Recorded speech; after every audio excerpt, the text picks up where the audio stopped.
you guys, welcome back to the I Did It First podcast. I'm Riley. I'm Anna. And today we are talking about our sobriety. And it has... How did we get here?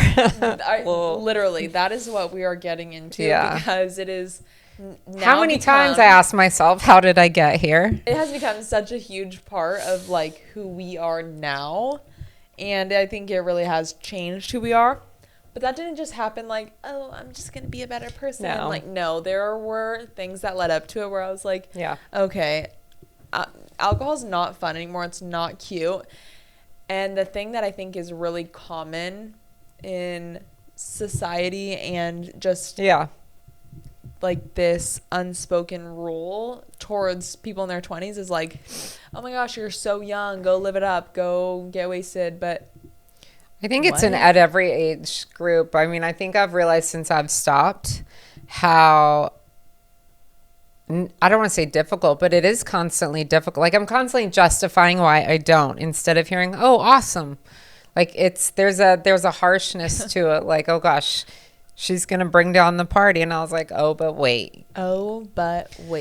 And it wasn't this beautiful awakening. Like it wasn't this like spiritual moment that said, I'm going to treat my body like a temple. Cause I, mind you, had treated it like a crack house for many, many years. Yeah, truly.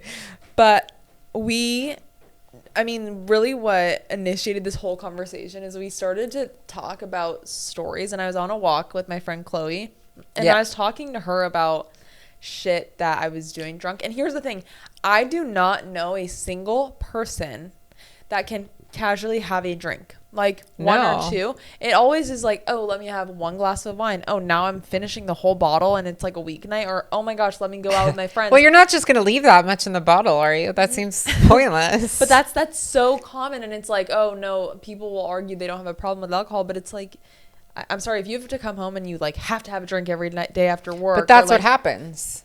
That like you want to keep you want to keep the party going. But I mean, I think the effects of doing like it's not even the effects. When I think back at how many nights I got just so shit faced and maybe stupid things I did, that lasts for so long. That like I will randomly, even at this point, after not drinking now for over a year, actual anxiety of things I did lasts for so long. I mean, and I'm going to dial it back to,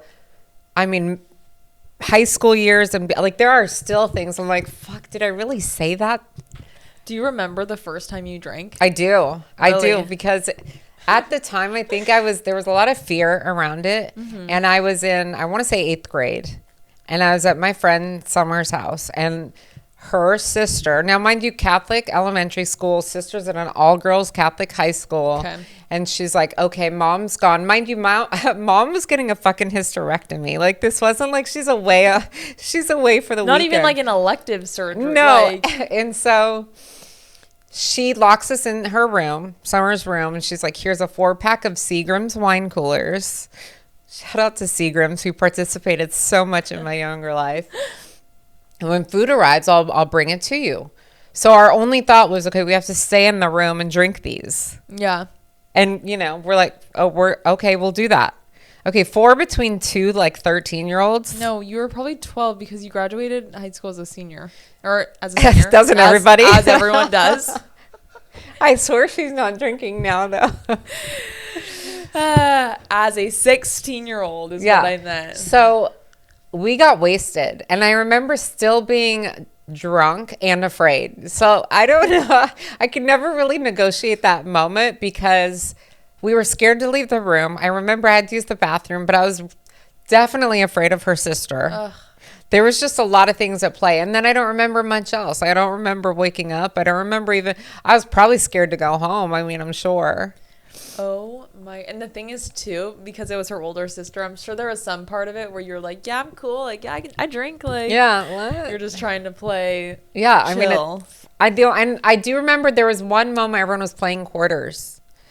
And I don't know why. You made your way downstairs? There was a time I did sneak. I don't remember why or what I was looking for. This reminds me of like when... I just remember clocking it because I was like, I got to learn that game. Yeah. That's my takeaway. That reminds me of when like Roderick Heffley from the Diary of a Wimpy Kids movie threw a party and Greg and Rowley. But that is insane. Yeah.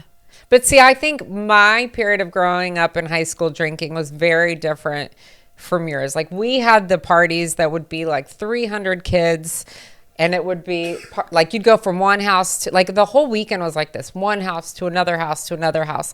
And I'll be honest, it was like everyone was drinking like this, jump in a car and go to the next one. Crazy. Well, you know what it reminds me of? Because obviously this was during the 90s. It reminds me of like Clueless. Oh, yeah. Like that vibe when they literally leave that party and go to another one, and they just like all meet in a parking lot and decide like what the next move is. And I mean, us at the time, I had a pager.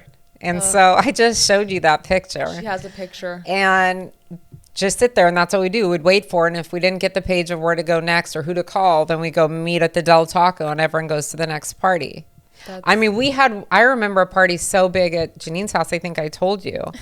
Like, you'd have to call the cops on your own party because you wouldn't know how to break it up. Shut up. I think there was like over 300 people at her. It was terrifying. Oh, at Nona's house? At her Pasadena house, so... Oh my gosh. I'm sure by now she knows. I hope. Sure. I remember the first time I got drunk, and I really think the first time you get drunk, you're not like totally sure. No. It's like the second time that because you don't know what it's like, the altered state yet. Yes, I've had this feeling, so that means I must have been. Yeah, that's why I said drunk. I was scared. Yeah, because you're like, what? It was also my birthday, July 3rd, and this kid, Jake, that played water polo at Fountain Valley High School, played with our club team, and he was friends with all the club boys. That's how we all went. Okay. He was throwing this party, and he was a year older than us, so it was him going into his senior year, and we were going into our junior year. And I remember, oh my gosh, also again, we were leaving Bear Flag. Okay. What? As a family, because it was like... How's Bear Flag becoming a main character? It was my birthday, and everyone's like, oh, where do you want to go? And that's when Bear Flag was new to Pacific City, and I was like, I guaranteed you did not tell me this at the time. No, you dropped me off, I'm pretty sure. No, you definitely did. Great. I left, and I remember I was wearing these like jean shorts and this navy blue Brandy Melville shirt that had like a flag, kind of like red stripes and white stripes. Okay. And we left Bear Flag, and you went to drop off my friend and I at Jake's house. I don't remember because that. Toothless was meeting us there. Oh. And Toothless this summer that we were 16 was housing this kid from Croatia that was playing water polo with our club. So Toothless and Croatia came and met us at the party, and I remember we were drinking Malibu, and this literally makes my body like shrivel and just so uncomfortable. It's like sunscreen. But the thing is, you're so young, and you don't have alcohol, you don't have access to alcohol, so you're literally drinking whatever you can get.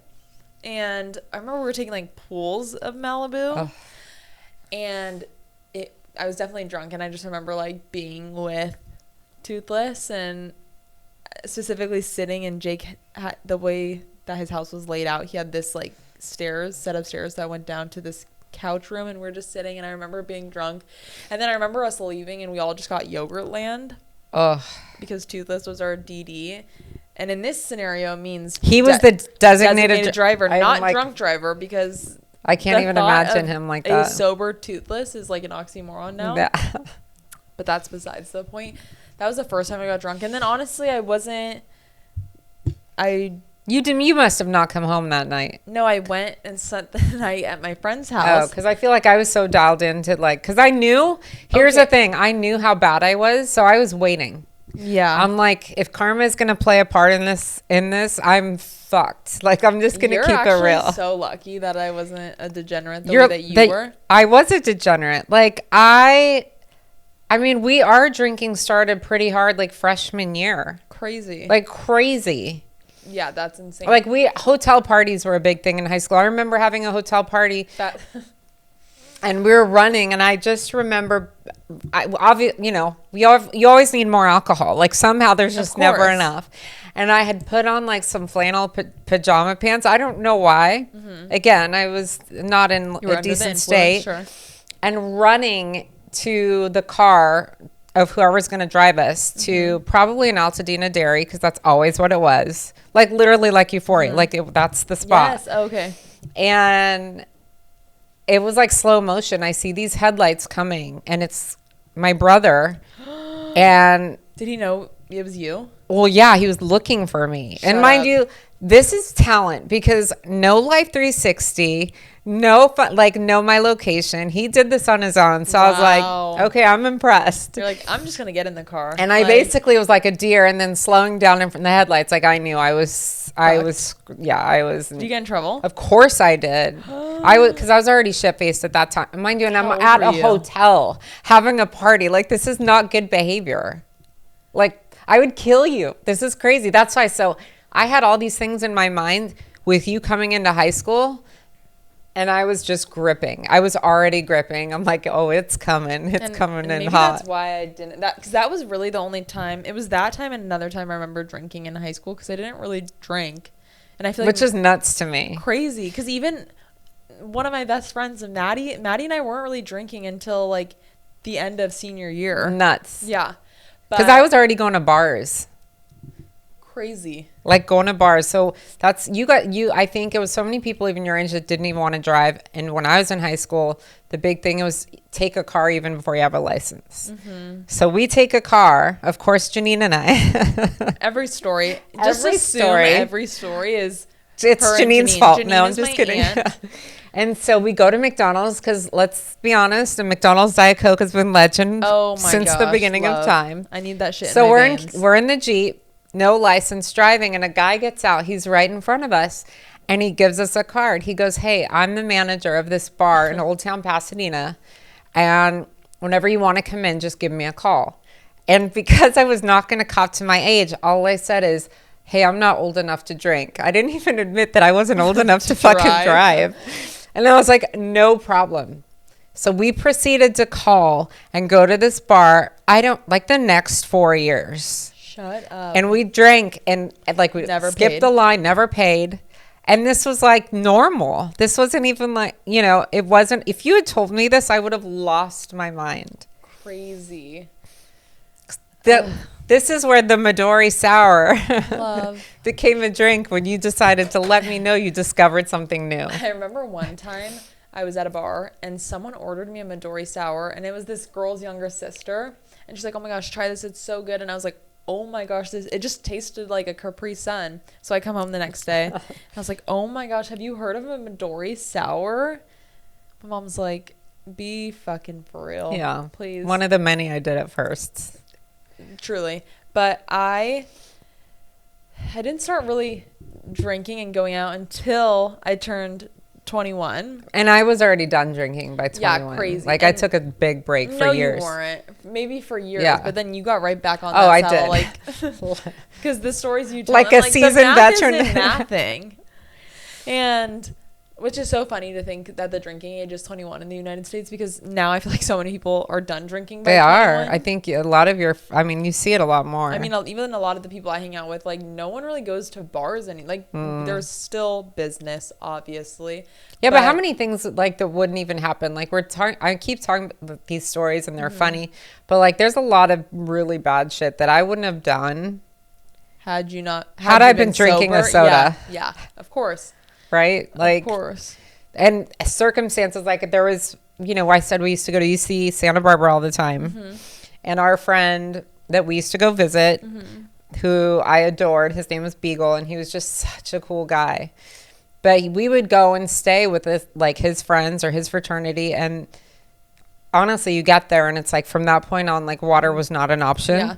And you just keep drinking and you just keep drinking. And I mean, it got really bad that night. So he ends up passing out. Mm-hmm. And of course, it's Janine and I.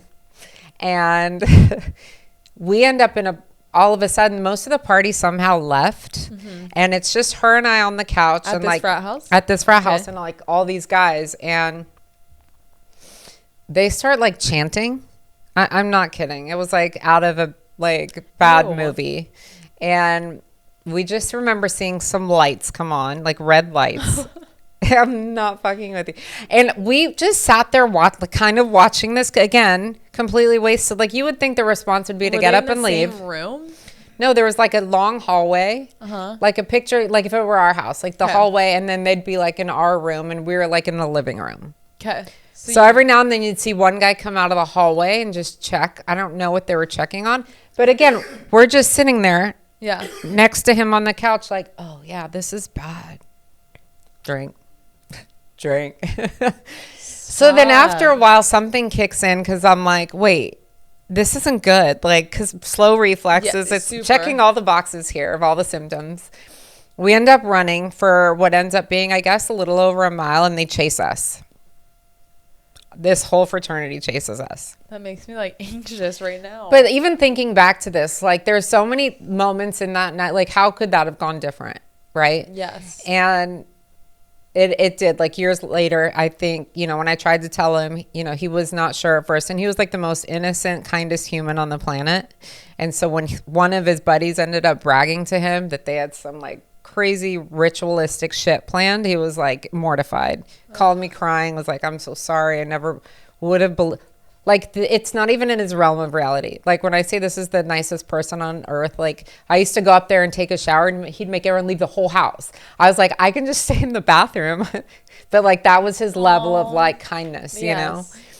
But even just thinking back, like I've thought even so many times, like, why didn't I just get up and go? Like, why did I wait to that moment? Like, I probably was an hour it went by. Sure, I'm sure. Hello. A couple stories stick out for me. When I turned 21, at this point, Toothless and I had gotten back together, and I was still going to school at UC San Diego. Mm-hmm. So we were down there, like, partying a lot because being 21 in San Diego, like, what are you gonna do? Pacific Beach, PB, it's like one of the most popular like destinations. It's like a rite of passage, I feel like. And it's so fun. Yeah. Because like every single bar, there is something going on. Yeah. And Toothless and I went to PB Shore Club, and this bar, I mean, this is like where I saw Miles Teller, and it was just the scene. So we walk in, and of course it always starts as, let's just go get a drink. Oh, it's never just one. No such thing. So we go and get just a drink, and we walk in, and I hear someone call my name. And I hear someone go, Riley. Being in a public bar, I was like, fuck. Chances are I'm not going to like who this is when I turn around. I turn around, and it's this kid, Connor, that I had gone to high school with and lifeguarded with. The one that we ran into in San Francisco. Okay, yeah. And I was like, oh, thank God, because this kid is actually really cool. So we were slowly walking up to his table, and he's with his roommate that also went to Edison. And his name is Kevin. Kevin worked at PB Shore Club, so it ends up being just the four of us for the rest of the night because Connor's girlfriend left. Okay. And Kevin, since he worked there, would just go behind the bar and start pouring us drinks. I mean, literally free drinks the entire night. We were fucking wasted. So we're hanging out, and then I don't know at what point it was at that we just decided to leave because we're like, and the craziest part is I had to be at work in Orange County. You're like, well, if I stay drunk, then I don't have a hangover. Yeah. Like, if I don't stop drinking, I can't be hungover. So we get in the Uber and we're driving. And you were driving? No. Oh, the Uber driver. This just triggered another memory of we get in the Uber and we're driving back to the apartment. And I know where we are, like still hammered. I still have some sense of direction. And I know there's a Del Taco coming up. And I was like, and I'm sitting in the back like this, not talking to Toothless because I'm like, if I give my nauseousness any power, I'm painting this Uber with vomit. Oh. We get out, and I tell the Uber driver, I'm like, can we stop at that Del Taco? Would you mind just dropping us off? Like, we're good there. Everyone's like, hi, we're a mile from. Yeah, and I'm like this, like, so locked sweating in the back of the car. We get out, and I immediately start throwing up. Projectile. But honestly, so good for me for pulling over and not throwing up in the Uber. So good for you. But, and then, of course, I'm like, you know what sounds good right now? Chicken soft tacos, and we go inside. Well, yeah, because now you're hungry. Of course, now I'm like, your stomach's empty. Okay, skinny. Yes, I was like, I need to do something about this hunger situation. But that was bad because that's honestly how every interaction goes in San Diego in PB. It's like you are going fucking balls to the wall every balls time. to the wall. And I think Every that's what time. scares me too, because I think even before you started, knowing me and how you're competitive, and this is not a good area to be competitive. No. I knew that it was going to be bad. I mean, and we'll get to that when we went out drinking together. We only proved my theory tenfold. And of course we had to do it again just to be sure. Yes. But that point of like, I was the ick, because I was like, I can keep up with the boys. I can drink. I mean, I won a beer drinking contest in Mexico at 17. That's insane. Against like 6 guys. Why? Because my pride and stubbornness will not let me go down. I was like, I may be vomiting for 3 days. I'm not. But I'm going to win. Yeah. This is actually, okay, this is the story that very soon after I was like, I need to not drink anymore. And the thing is, it's like I share these stories with friends and a lot of people, and they're like, oh my gosh, like, okay. So fun. I'm like, no, you guys, this is a problem. I was out with my friends, and it was Blackout Wednesday. And it was that's the problem. That's where it starts. When you call it Blackout Wednesday. The day before Thanksgiving. Assume it's not going to be good. The day before Thanksgiving, and everyone is home from school to celebrate Thanksgiving, so everyone's at their hometown bars. And we are on the peninsula in Newport Beach at Helmsman. And personally, I'm not a huge fan of Helmsman. But it's not going to keep you from going, is it? No. I'm not a fan, but you know what? Go ahead and order me another. Know my name. Yeah. I was at Helmsman with my friends. And I mean, even the pregame, it's like you're already wasted. Pregame. Like, you know, you're going to get like that alone is fucking nuts. Like, let's be honest. Like, I'm going to need to warm up to the heinous amount of drinking I'm about to do. True. I never even thought of it like that. What? But we were at Helmsman. Like, it's going to make the landing better. No, it doesn't. It does not. We had committed to that bar because since it was like a holiday, Blackout Wednesday, there was a cover fee. A holiday. So we're like, okay, we are not leaving. So we're there, and I am wasted to the point where I'm taking shots, and it's tasting like water. That is your first big no. This was also shortly after I had broken up with Toothless. So I was just... He's just the cause for so much pain. And it's not an excuse, but I was truthfully like so No, but depressed. that is... It's such a girl... I mean, and it's everyone thing. I hadn't really been single, and I was like, I'm just going to go out. I haven't... Yeah. Like, and it's such a fuck... Like, I'm going to go out and party. Fuck you. It's such a like for guys and girls. Like, you want to like prove to yourself you're okay, even though you're definitely, I'm not fucking okay. The thing is, alcohol's a depressant, so the fact that I was drinking it... just makes it worse. Made it so much worse. And I'm at the bar, hammered. And flash forward to about 8 hours the next day. I wake up, and I'm in, like, a back house in Tustin. And this is me. That's when I was tracking your phone, and I thought either someone jacked her phone or she's going to have a lot of explaining to do. So I wake up, butt naked, and I'm in this back house. No sign of life anywhere around me, and I'm looking, and I'm still drunk. Sounds like the start of Hangover 4. Go on. Truthfully, I'm still drunk. Everything hurts. I look down at my palms. They're scabbed. I'm like, what? My hair is curly, and I knew I went out with straight hair, which means at some point in the night, I should be mad, but at some point in the night, I was exposed to water. I was like a witch. I was like, my hair. But my tongue hurts. There's like a chunk missing from my tongue. I can't find my phone. I found my phone. I found it. I go on maps. I'm like, where the fuck am I? The first thing I see when I open my eyes, before seeing my scabbed hands. Where were you in the back, though? You said you were in the back. They had, like, let me get to that. Where was the first thing I see is a giant blown up poster of O.J. Simpson's mugshot.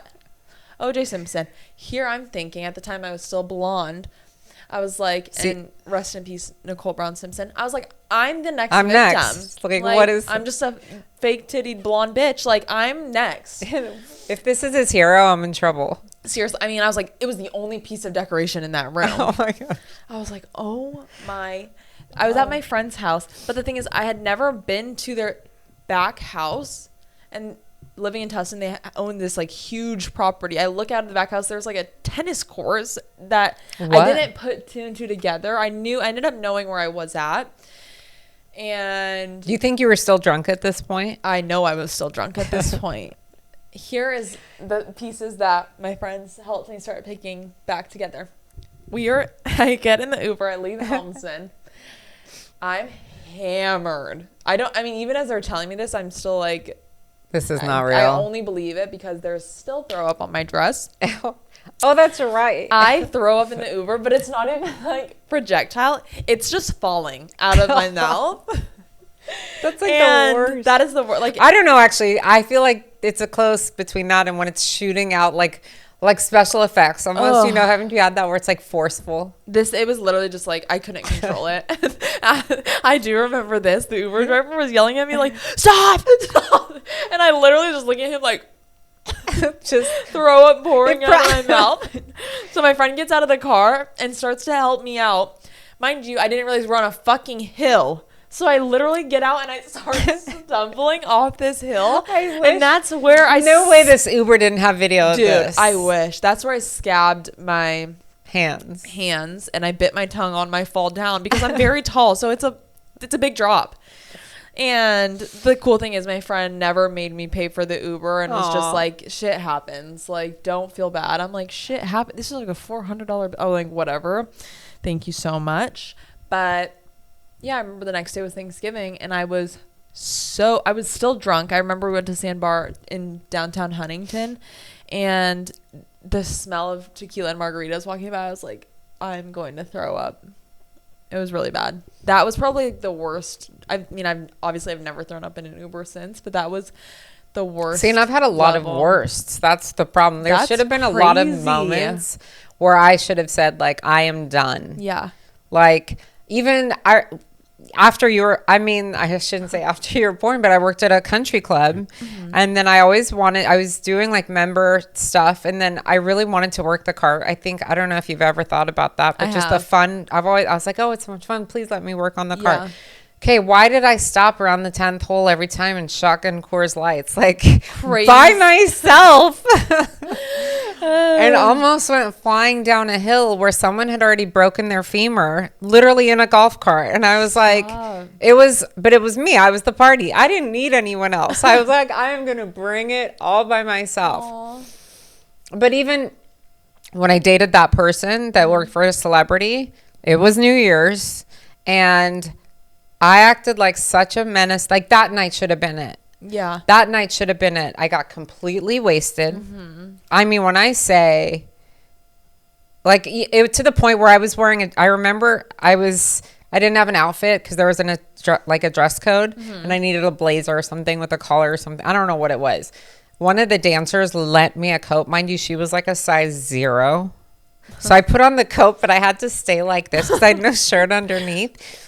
End up completely drunk. Jackets flying open. Did I do anything about it? No, like I had to wait for someone else to come with like a string to tie my, like, I was like, what? Yeah, it's crazy. And then ended up to where I end up throwing up in the person he worked for in her bathroom on the ceiling it was literally like a 360 degree. Too. Yeah. Like all over. I mean, I wanted to go home like the second, and I wasn't even done. I was just remember sitting in the bathroom, like kind of still drunk, but I was like, oh no. And I still think about that to this day because that was one of those really bad times I wish I could take back. But it's like that didn't end. You think you're going to do it better next time. And you don't. Because the thing is, since being sober, and I don't think there necessarily needs to be this huge like, oh my gosh, coming to life moment where like, I need to stop right now. If you want to stop, find people that will support that because it's like that's you trying to be the best version of yourself and you need to set boundaries with people and your people will support you in doing that and helping you achieve those goals. Like it doesn't have to be this. Yeah, but it's hard. Don't you associate so much fun with, didn't you for the longest time? Of course. And then I was like, okay. And that's where I started to push myself and going to bars sober and like, I can still do those things. And now it's like, I don't have drunk guys in pictures and I remember stuff I'm not spending money and suddenly being like town mayor and buying everyone shots. Like there's so much more. My gosh. What about, okay, so when we went out together, because I was like, okay, finally I've been waiting for this moment. And we ended up, now we're going toe to toe because you're just as crazy and competitive. So you're like, I'm not going to let my mother outdrink me. Like, yeah, I'm not going to let you. And that was bad. That was Yeah. And remember, you met a group of Australians there. And then you had another friend show up. Remember that? Oh, my gosh. I was talking to this guy at the time. Oh. And at this point, I didn't even think he was meeting us out because he was supposed to come to dinner with us. Yeah, and I was like, you don't bring sand to the beach. But anyway. And we're talking to these Australians, and then my mom's, like, helping me cover up and say that like, what else am I going to do? And here's the craziest part. As my mom's like, oh, no, Riley's just showing them around, like... I'm like, oh, wait a second. Riley was a lifeguard. They're actually... Anna's like leveling up. Yeah. They're here on an exchange program, and she's just really trying to get them acclimated. And like the diarrhea was flowing from my mouth. This like, tall Australian man, as I'm talking to the guy that met us at the bar, comes up to me and he's like, "Will, he's like, if I never see you again," leans down and kisses me in front of this guy that I'm literally telling that like they're just here for this exchange program, and I'm like, huh, that was weird. I'm like, and I literally turn around and I go, what the? I'm like, did you see that? What? That was crazy. Mind you, I'm so drunk. You've been baiting him all night, so it wasn't like, But to that point, there are many reasons as to why we got sober and just so many stories like this. There's so many. We're like, this is the really anxiety just is so real. Yeah. And that's when I always said, like, it lasts so long. Like the shit you say, the stuff you'll confess to people. The best friends you make in the bathroom. I mean, I feel like that needs to be its own Instagram feed, is bathroom selfies with my new best friend, because I feel like how many times are you're like, oh my God, girl, I love you. I know. You look so beautiful. Yeah. And like next thing you know, do you ever see this? Although the bathroom attendant girl, remember we actually did run into her and we were like, we love you. But it's just moments like that just all add up to like what a mess and what a shit show. Mess. And the truth is, all of those things outweigh the fun of drinking, and that's something that we have both realized. And I will say, I did it first. I did go sober, and I was like, give me credit where credit is due. I was going sober for my hip surgery because I went in September. Why did you wait until like November? Because I didn't want to yet. Yeah, exactly my point. No, but I did it first. Clip that. But I told you I'd planned on doing it. No, you didn't. For my hip surgery. Queen Gaslighter, please. Oh. Her slogan is Rage Baiter. Girl boss. You only know that is because. TikTok? No, my boyfriend told you. My boyfriend told you? No, he didn't know. You had to tell him. No? You're rage baiting me right now. You're ridiculous. You're going to make me start drinking. Oh, yeah. You can't blame me. It's hand. A choice. You can make it. I don't want to hold your hand. Thank you guys so much for listening to this week's episode. Let us know if you share some of these feelings or these crazy drunk stories, because your secret is safe with us. And truthfully, the only other person I have to tell is you. I know. Yikes. But we won't judge. We won't. We can't. We literally can't. But yeah, thank you guys so much for listening to the I Did It First podcast. I'm Riley. I'm Anna. And we'll talk to you guys next week. Bye.